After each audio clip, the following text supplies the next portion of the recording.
Hi, everyone. I hope you can all hear me. Thank you so much for taking the time to watch this webinar today.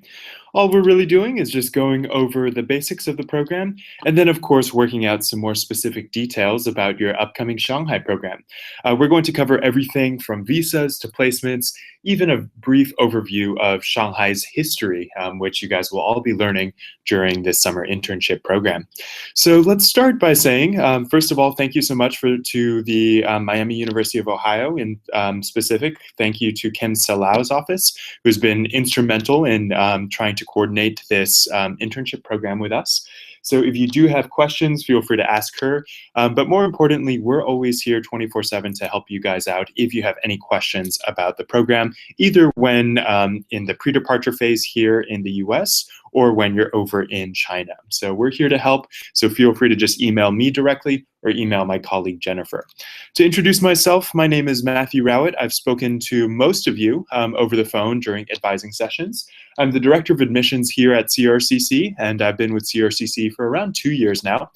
Before I was at CRCC, I actually lived in China for 2 years. I was on a teaching fellowship in a small city called Kunming, teaching at Yunnan University down south in southwestern China for a while. And before that, I was actually an Asian Studies major with an emphasis on economics and Chinese business. So I have an extensive background and understanding of some of what you guys will be going through during this internship program. So let's get started here just with this PowerPoint itself. The first thing I have to say to everyone is 大家好, which means hello, big group, or hello, everyone. And of course, Mandarin being a tonal language, your response would be 你好. To give you a brief overview of the city you are going to, Shanghai has one of the richest histories in all of China. Shanghai was traditionally a deep water trading port, so all the way starting in the Ming Dynasty and furthermore into the Qing Dynasty. Shanghai was basically the epicenter for trade. One of the main things that they traded out of Shanghai was a plant that came from southwestern China, and that was tea. So basically, when we talk about China, we always have to talk about Shanghai. To give you a brief overview of modern Shanghainese history, when the Qing Dynasty was in power, so this was around 1600 to the 1900s, we had a period called the Opium Wars. And I'm sure many of you have heard of this, but Shanghai during that time was basically a city that didn't really want to trade with the English or foreigners at all. And the English actually forced the basically city of Shanghai to open up the port of Shanghai to foreign trade. And from then on, Shanghai became a city of concessions. When we talk about concessions, you guys will be seeing this on the ground, but there's French concessions, former American concessions in Shanghai. There's also, of course, the English concession, meaning that there are places in Shanghai that traditionally, way back when, after the Opium Wars happened, were not really presided over by the Chinese government. And this happened for one main reason, and that was because the English wanted their tea. The Chinese at that time had silk, they had a lot of different products that they could trade, but tea was their most popular. And when the British came in the 1800s and tried to sell things like wool and fancy clocks and everything like that, the Shanghainese and furthermore the rest of the Chinese government, they didn't really need that. They didn't really see the necessity for trade for commodities like wool. So because of that, they weren't really open to trading with the British in that sense. And that's really why the Opium Wars started. The British were craving tea. And because of that, the British actually got many people in China addicted to opium and basically forced their opium as their only commodity onto the Chinese populace and population, which really led into a period that modern day China looks at from a very different perspective than what we look at it is. So if you see these characters here, these characters stand for Wu Wang Guo Chi. This basically means never forget national humiliation. When you talk about Chinese history, when you talk about Shanghainese history, it always comes back to this ideology. This ideology is basically essential in giving an understanding of the current Chinese political model, as well as the current Chinese social model that is taking place right now. Whereas China has originally been seen as a weak country, a country that went through 百年国耻, 100 years of national humiliation. And during this time, there were some humiliating aspects. For example, the Opium Wars, the Chinese lost both of those completely.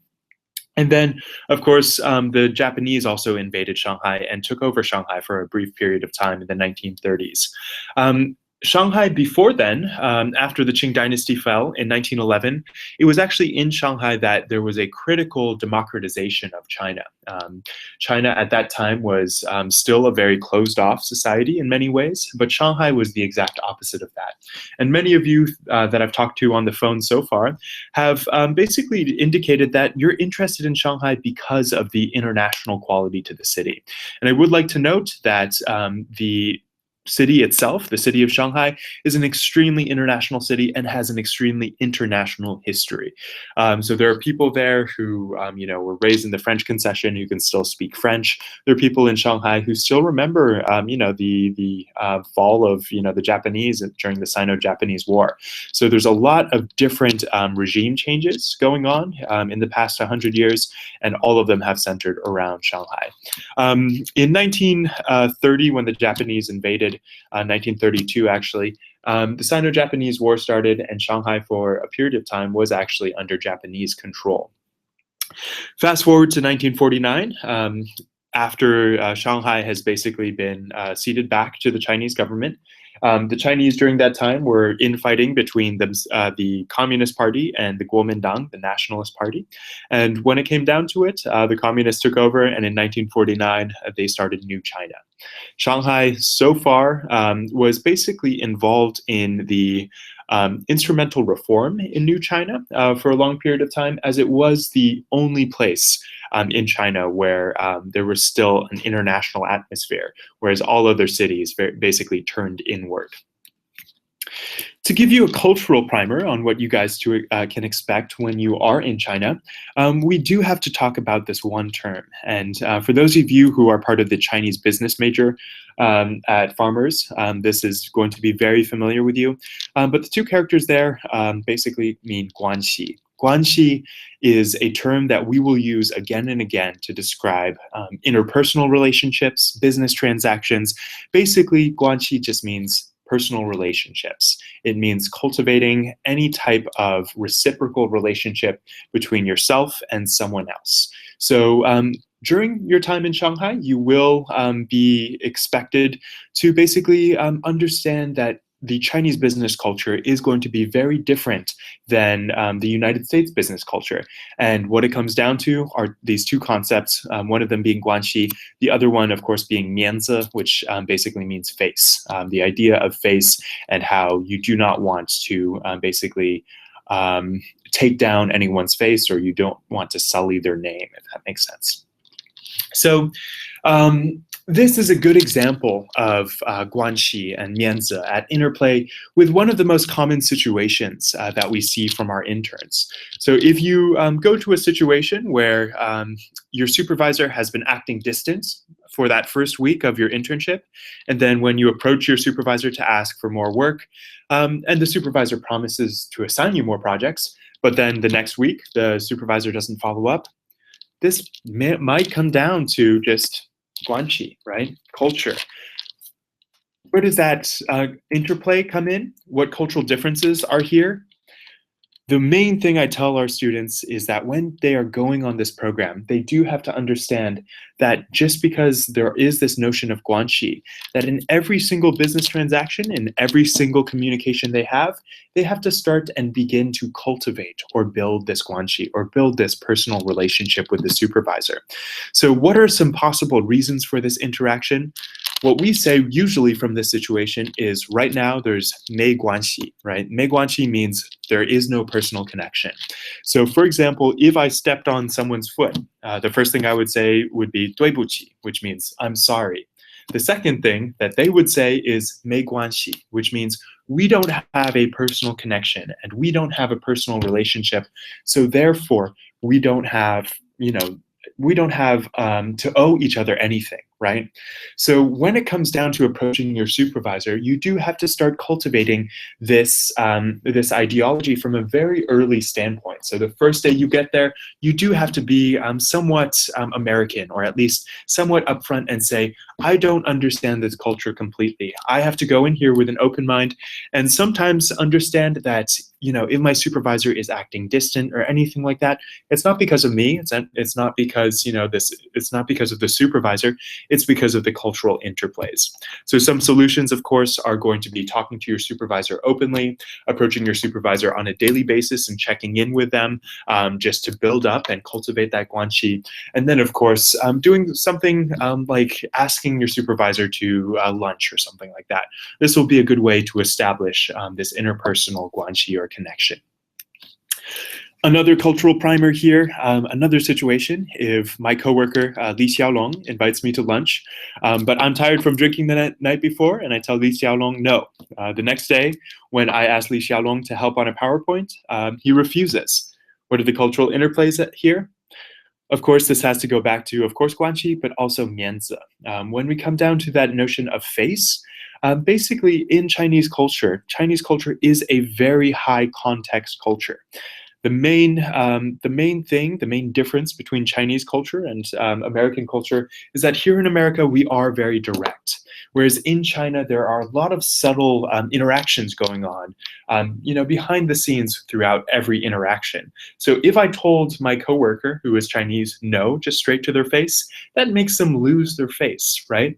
So a possible solution to get around this is going to be, of course, to say, well, maybe I can't do it today, but maybe some other day, or let's put something on the calendar for tomorrow or the next day or something like that. So there are always solutions to basically trying to mitigate this loss of face on both your end and the other person's end. Let's say, okay, another situation here. Let's do this one last but not least. I'm taking the subway to work in Shanghai, and I accidentally fall down the stairs on my way to the station. Instead of stopping by to help, passerby seem to ignore him and walk around him while he tries to regain his footing. What are the cultural interplays here? Of course, this all comes down to guanxi, right? China is a population of 1.2 billion people. That's a lot of people.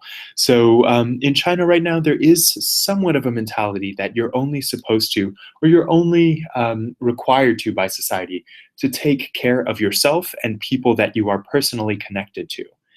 Americans, of course, would see this happening and instantly try to stop to help, whereas in China, this rarely happens because sometimes any sign that you're trying to help is mostly seen as a sign that you have done something wrong. So there are also these cultural interplays here that say, if you are helping, that means you owe this person something, which means you have guanxi with them, which means that ultimately you might be accused of doing something, even though you're just trying to help.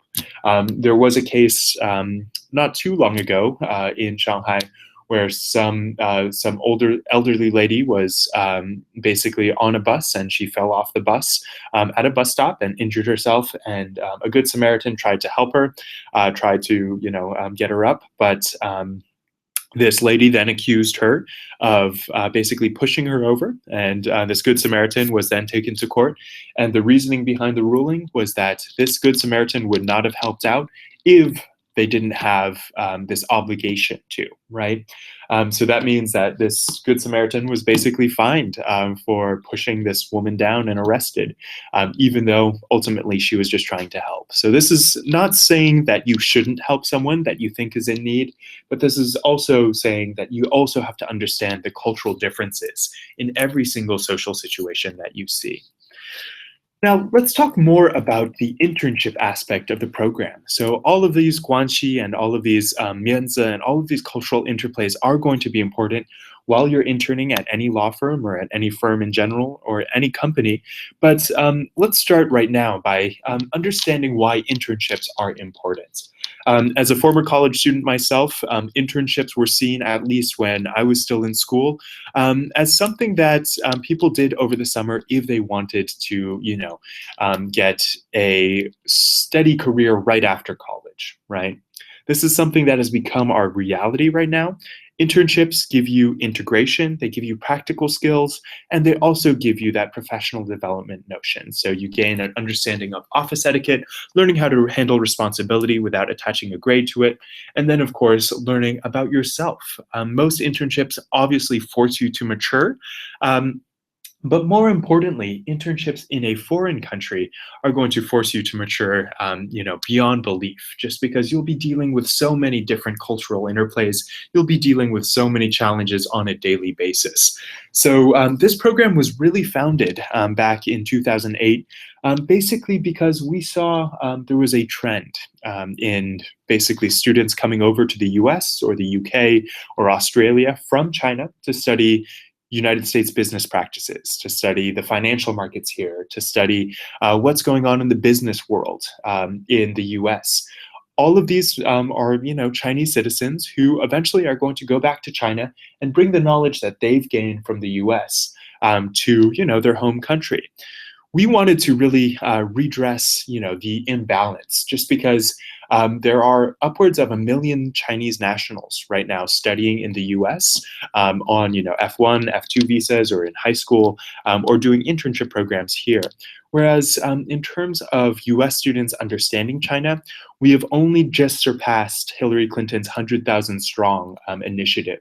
This 100,000 strong initiative was to get at least 100,000 Americans by 2015 studying abroad in China. And we just met that goal, but right now we're still, a long way from sending 1 million students to China, if that makes sense. To tell you a little bit about our background, we were founded, like I said, to try and get students an understanding of Chinese business culture and Chinese business acumen.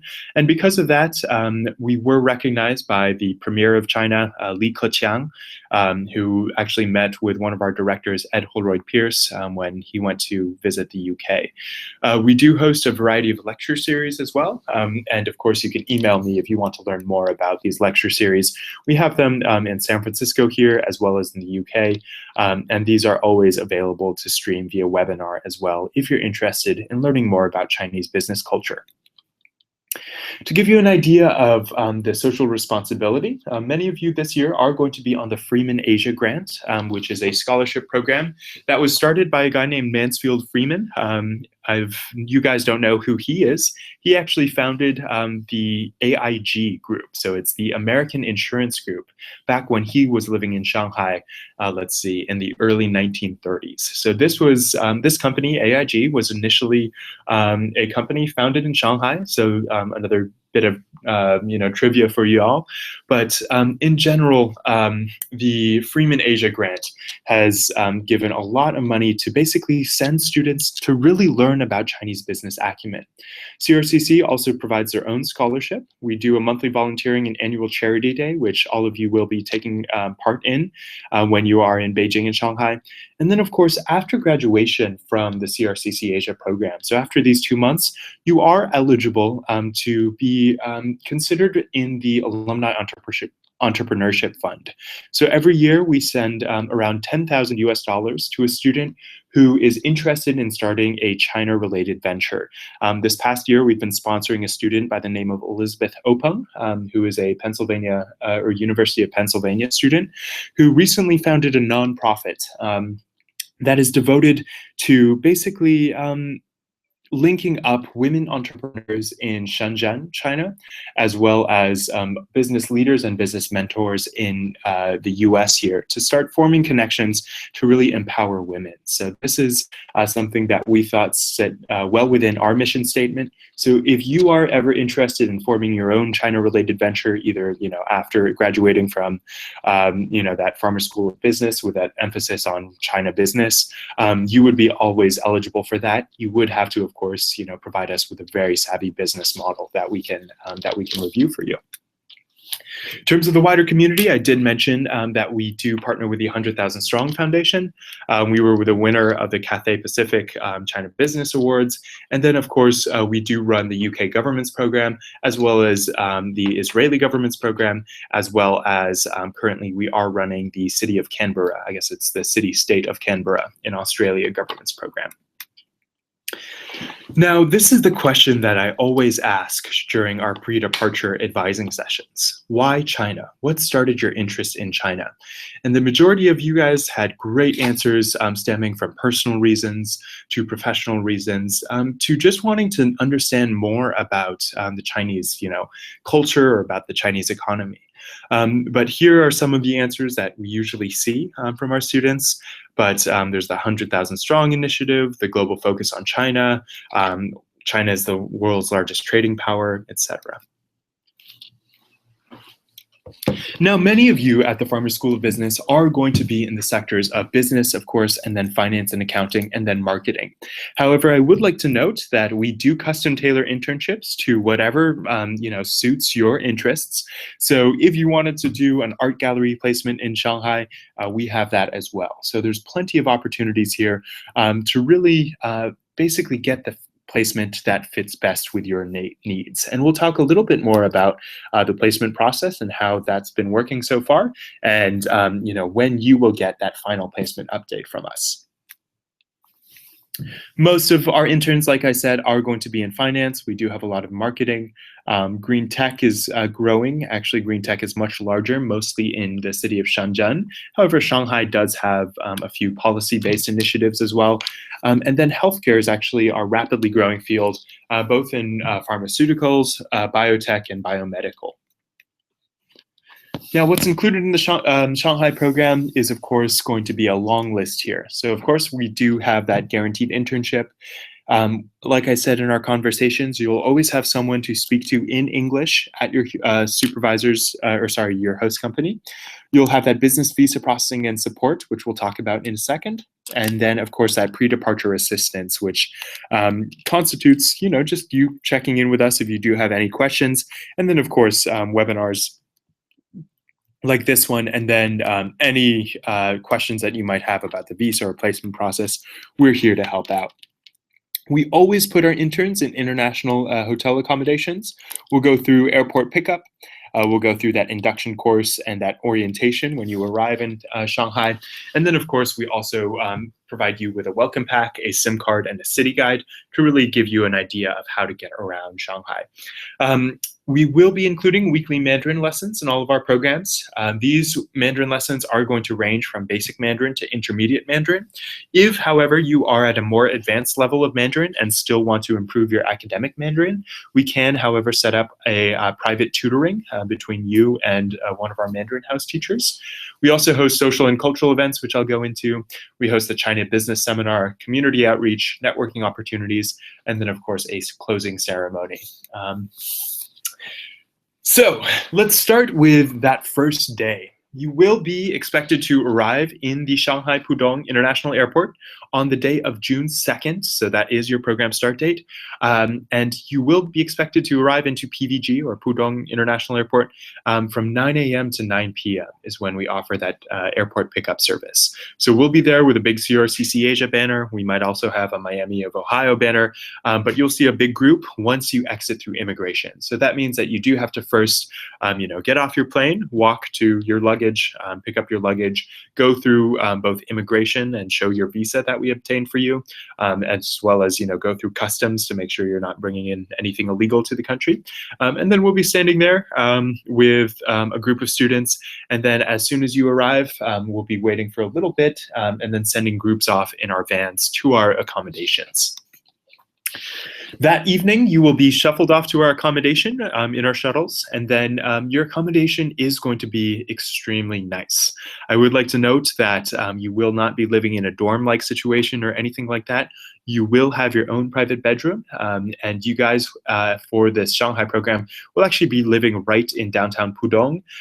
You will be living around a 15 to 20 minute commute from the main downtown area, but you'll be staying in a business hotel called the Citic Metropolis. And in this hotel, you'll have your own private bedroom.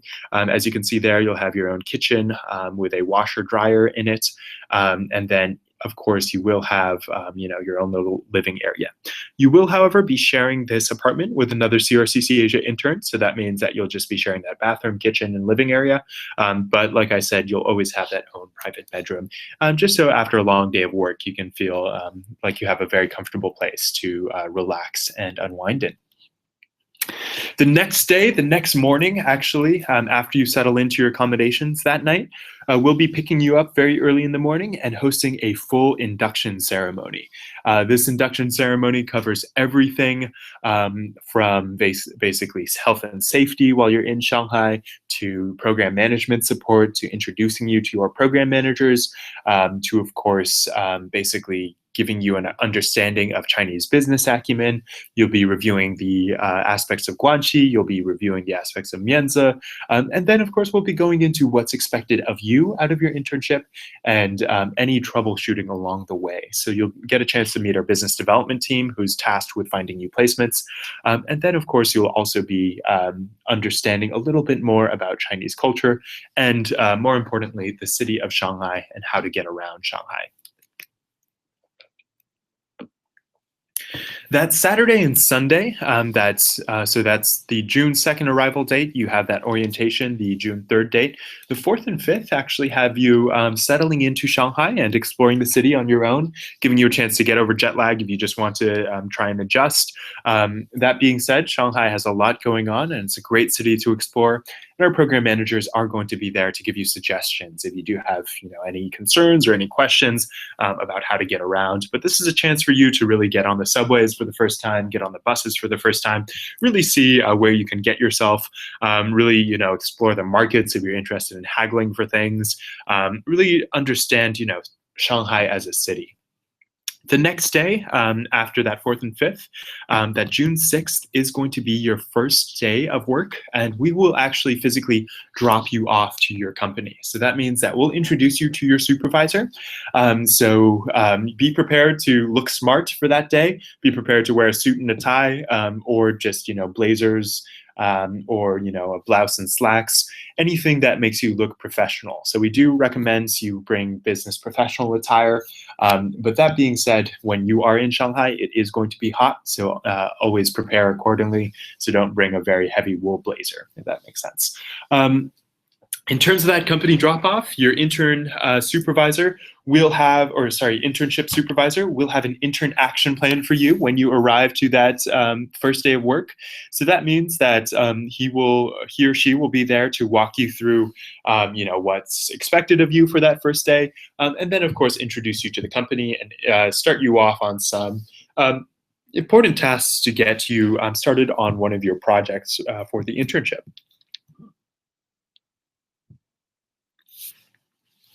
Like I said, on a weekly basis, you will be expected to attend Mandarin Chinese class.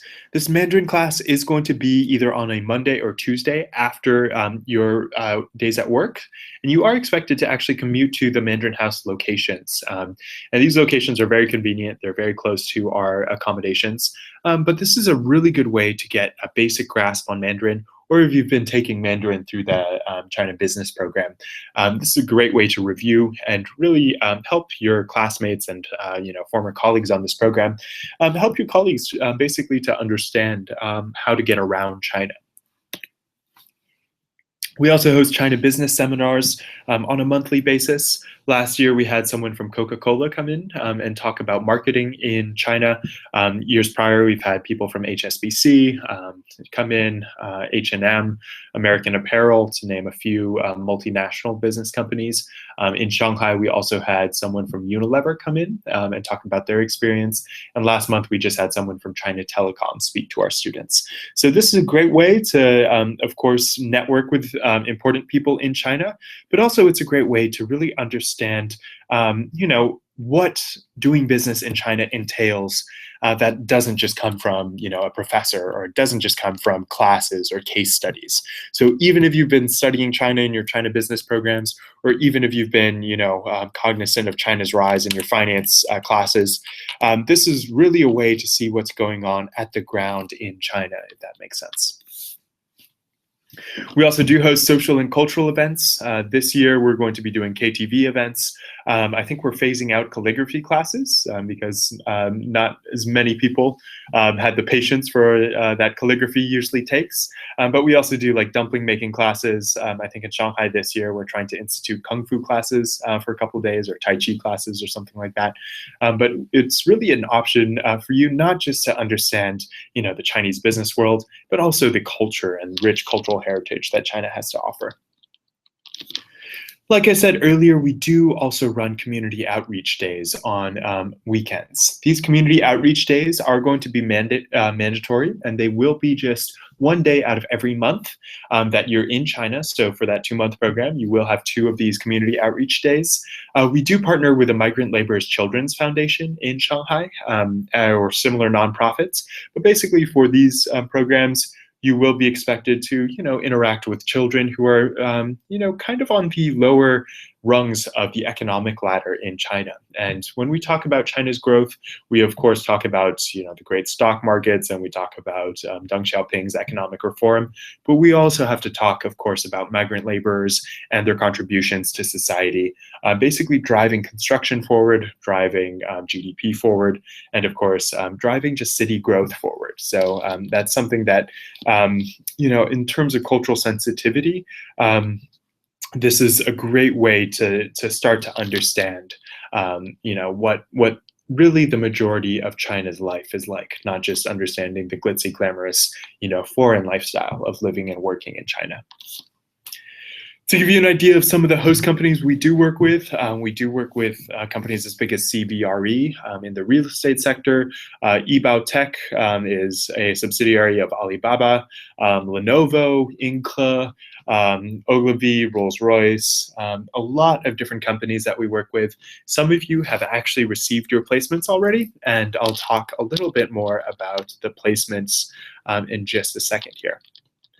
In terms of intern age, this is going to be a very international program, but most of our students are going to be between 18 and 22. Most of our students are actually going to be undergraduates for this program. So that means that you'll have plenty of people to contact from universities worldwide, not just universities in the US. We do have a lot of partners in the US, but you'll also find universities from the UK, government students from the UK, as well as Europe, and then of course interns from like Australia and Italy and Spain as well. So this is really a good way to not just understand Chinese culture and Chinese business, but also interact with a global community of people who are interested in understanding the same thing.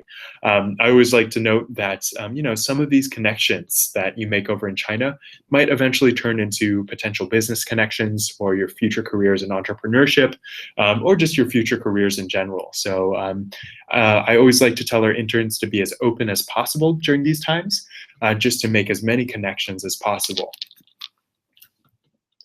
In terms of testimonials, most of you guys have probably read these on our website, but you can read them up there, so I won't go too much further into that.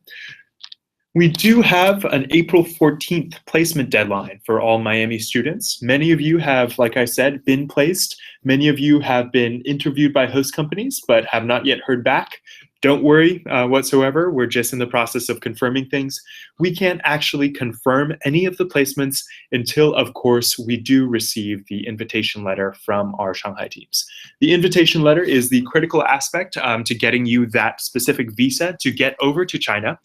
So that means that we can't, even if you have a great host company interview, or even if we have a placement all secured away, we can't actually send you that confirmation until we do receive that confirmation letter and that invitation letter from our Shanghai teams. The invitation letter is actually drafted by the host company and signed and stamped by the host company, but it lets the consulates know why exactly you will be in China, and it tells them that they are the inviting party and you are the basically invitee. So if you have any questions about placements, I would say first and foremost, they are rolling in, so we'll be sending you placement confirmations shortly. But secondly, don't worry if your friends are receiving placements and you don't have a placement just yet. It probably just means that your invitation letter is still being worked on by the host company. The host companies do sometimes take a lot of time to process these to process these letters of invitation, just because they have to work out with HR what's going on. And these host companies and your supervisors are, of course, going to be extremely busy, running these companies, if that makes sense. In terms of that visa, Connie in our Pennsylvania office, Connie Meyer, who most of you have been in contact with, is your friend. So she is there basically to help you in any sense of the word to get that proper visa. So if you have any questions about the visa processing, feel free to reach out to her. I'm also here in our San Francisco office to help you out. But in terms of the visa processing, if you haven't sent that official passport scan, we do need them. However, last I checked, all 35 Miami students have those passports downloaded here. We do need, of course, you to prepare your passport, 2 passport-sized photos, that letter of invitation, and that visa application, basically, and send that to our visa processing agency. Your question might be, well, right now I don't have that letter of invitation and I don't have that visa application. Great questions. That's Connie's job. So Connie's job right now is to basically use the information that you get her to fill in all of the information we need on that physical application form, that visa application. And then what she will do is send that via email. You'll have to print that out and then, of course, sign that before mailing it with this packet. That letter of invitation is going to be a PDF scanned copy.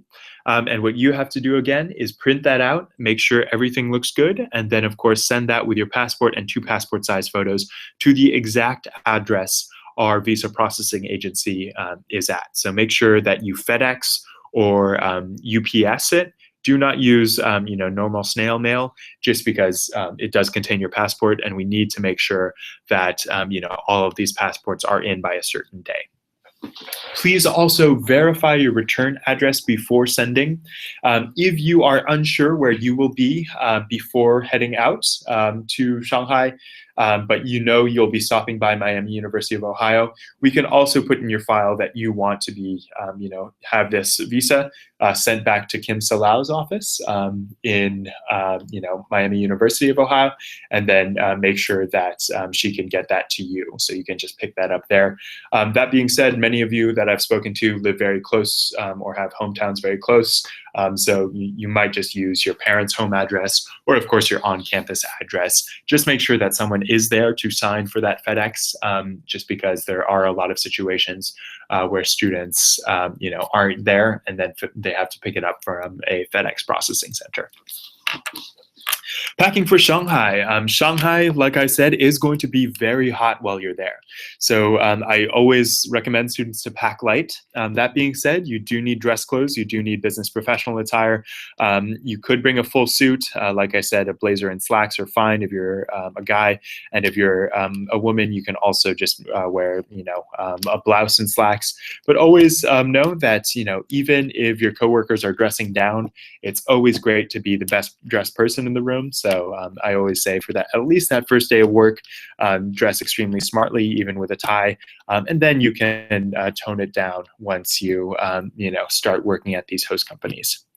Prepare for the heat, like I said. We do recommend all of our students to bring a laptop with a VPN, mostly because most of these, Chinese companies you're going to be working for, they're going to have Chinese computers, that will be in Chinese. So you'll have a Chinese formatted keyboard, which is not the easiest to work on if you don't speak the Chinese language at all. So be sure to bring your own laptop for this, and then always have a VPN. And we'll talk a little bit more about what a VPN means. Travel adapters, the Chinese voltage is of course going to be 220. We use 110. Reverse that. But make sure to buy a travel adapter with European style prongs, just to make sure that you're not going to be frying your laptop or frying your cell phone with that travel adapter. Apartments come with towels and linens. Don't worry so much about that. But also plan on hang drying your clothes, just because in China nobody really uses dryers. So I always like to note that to our students that if you're doing your laundry, make sure to do it, a couple days before you run out of clothes, if that makes sense, because it does take a little bit to dry. In terms of a cell phone, we will be providing you with a SIM card. So that means that if you have a GSM unlocked cell phone, please do bring that. GSM unlocked cell phones, you can of course research this online, but most Android devices are GSM unlocked. Most iPhone 6, all iPhone 6s now are GSM unlocked. iPhone 5s are not GSM unlocked, but you can easily purchase a Chinese smartphone when you're over there. But we do need you to have that Chinese number, and we will be providing you with a SIM card that you will be using for this internship in China. Now, I do like to note that China is still a very authoritarian country, and you will be living behind the Great Firewall. So there are a lot of instances where you cannot access the essential websites that you would want to access. Even if you had to do something for the university, and even if this was just via email or Gmail, you might not be able to access Gmail. So Google does not work in China. Facebook does not work in China, as much as Mark Zuckerberg has tried to change that. Skype sometimes works in China, sometimes it doesn't. But that's really why we do recommend purchasing a VPN. A VPN is a virtual private network, and a VPN basically allows you to reroute all of your server traffic from one location to another location. VPNs are the most used, product in China.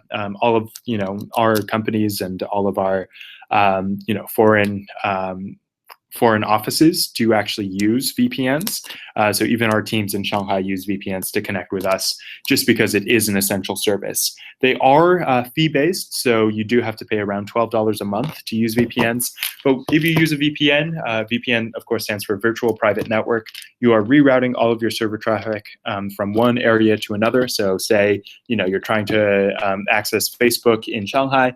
You can't access Facebook. You reroute your server traffic from Shanghai to a server in the San Francisco Bay Area, and that means that you can access Facebook just like you're accessing it from here in the San Francisco Bay Area.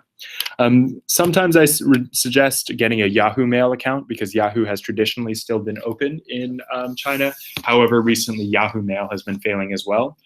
So what we really recommend is you download WeChat. WeChat, or Weixin, is the de facto way that most people communicate in China. We like to joke that the first thing that people say in China is "ni hao." The second thing that they say is "Weixin you ma," which means "Do you have WeChat?" Because basically it is a way to maintain guanxi, maintain those connections, and it's a great way to actually communicate with people from China when you're back in the U.S. So I always say download WeChat. Make sure you have it downloaded before you go over, just because downloading it in China actually links it with your Chinese cell phone SIM card, and we don't want that, just because by the end of 2 months, right, you'll come back and your WeChat ID will no longer be valid because it's linked to a SIM card that's no longer valid, if that makes sense. Navigating the city of Shanghai. Shanghai is a huge city. It's a gigantic 28 million person city. That being said, most of you guys will be living in, all of you guys will be living in the same location, and most of you guys will be working in a very close location.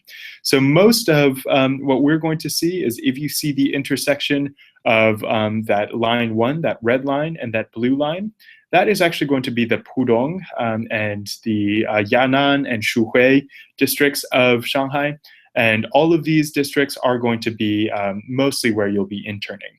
In terms of Pudong, you'll be on that pink subway line off to the side here, and then you'll be very close to the Shanghai River Bund, which is where that famous Shanghai skyline comes in, that Pearl River Tower, which can be seen in this little this little infographic down here on the bottom left.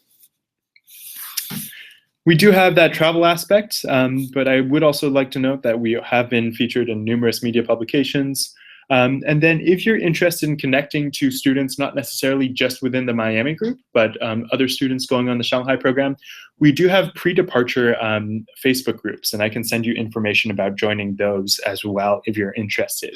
But this is a good way to interact with people before you head over, and see if you can make any connections over here before actually heading out to Shanghai. Here are all our office locations. Here we're on 12 Geary Street. And of course, you've called this number, I'm sure, many times, but our number here is 415-243-0968 if you do have any questions. So I think that wraps up our presentation for now. Please be sure to enter a chat or a message here if you do have any questions. And I'll just mute my microphone, but I'll be online here for another 3 minutes or so, just to see if you guys have any questions. I'll be opening this Q&A session right now. Great question. How much money do you recommend taking for 2 months? So for a 2-month trip, we do generally say that all ATMs work in China, right? So if you have an ATM debit card, that is going to work in, China Construction Bank, etc. I would like to note that you do have to notify your bank here that you will be traveling. So if this is your first time abroad, you do have to call up your bank and say, this card, and I will be traveling out of the U.S. from these dates. These are the program locations, or these are the cities that I'm going to be in. Please let me know if there are any partnerships with banks over in China to reduce transaction fees or anything like that, and they'll be able to provide all of that accurate information for you. So definitely check with your banks. But in terms of that 2-month duration, we generally say that for the days that you're going to be there, we say $15 to $20 a day is generally sufficient, and $15 to $20 a day is going to be, I think, more than sufficient for food. If you wanted to be, going out and exploring Shanghai, you could probably factor in another $2 or $3 or so. So probably $20 a day would be sufficient. That being said, traveling around and eating in Shanghai is extremely cheap. When I used to live in China, I was eating bowls of noodles for 7 renminbi, which is what, like $1.20 US. Most students do not actually get the Japanese encephalitis vaccine. You do have to check with the CDC's website just to stay up to date and current, but we've never seen any cases of that. And honestly, Shanghai is a very Western city, so there are no real diseases that you have to worry about. If you're going to be traveling, of course, to the lowermost regions of China, so that's going to be in like Guilin or Yangshuo, or even in like Pu'er or Mengla in the Yunnan province, you might have to get a vaccine for like hepatitis and everything, or yellow fever or something like that. You would have to prepare yourself for that, but in most cases that doesn't happen. Another question we have here is, can we request to live with a specific roommate? Yes, you can.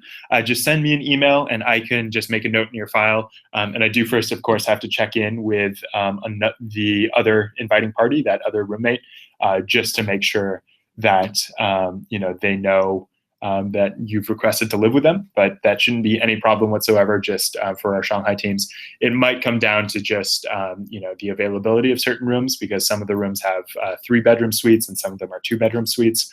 So it comes down to just sometimes just the logistics of getting you guys all in the proper rooms, so that makes sense.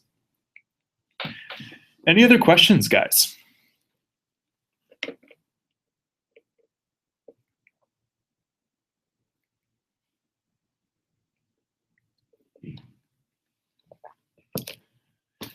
Any questions about placements in general? Like I said, placements are rolling in. Some of you guys have already been placed. Some of you have not, but in general, our Shanghai teams are sending new placements over every day. So I might be updating some of you guys even by tonight.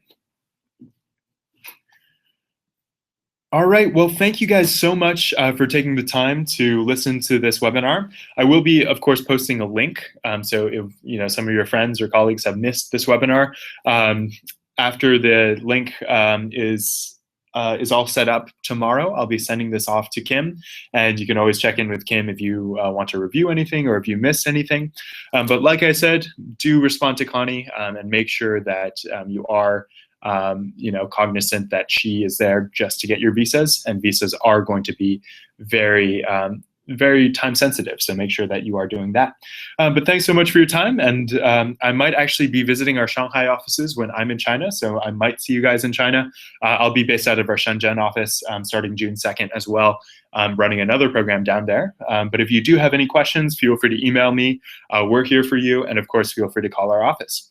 Hope you're well, and yeah, I look forward to hopefully seeing you guys all in China. Take care.